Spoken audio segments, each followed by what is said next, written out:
Looking back, I just kind of got used to it. I checked out of the relationship in any real sense. Funny enough, we'd have fights about me not being invested in the relationship during this time too. I finally had enough when I got a message out of the blue from one of her coworkers' wives, N. She'd caught her husband and L texting and snapping. She sent screenshots of them to me and said that she wanted me to know. The screenshots really drove home to me that L wasn't just prone to straying or was making mistakes over and over.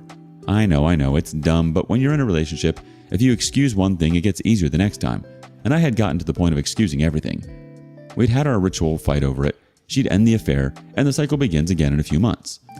In the screenshots from N, L was saying things like, "I should have done you the first time I saw you," setting up meetings, etc.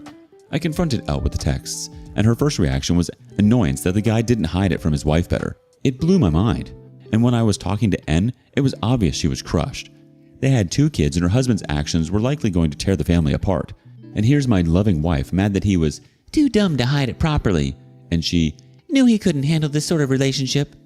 N sent me some texts later on after the affair was in the open of L telling the guy that there's basically a code of conduct for cheaters and this guy didn't follow the rules. I snapped out of it. Like I finally felt awake after 6 years of affairs and 10 years before that of just general abuse and incoherence. I moved into the finished half of the basement, slept on an air mattress by my gym, and started drawing up dissolution papers. I figured if the dissolution failed, I could always hire an attorney and get a divorce. I ghosted L as hard as I could being in the same home, 100% gray rock. Elle started love bombing me in her own weird way.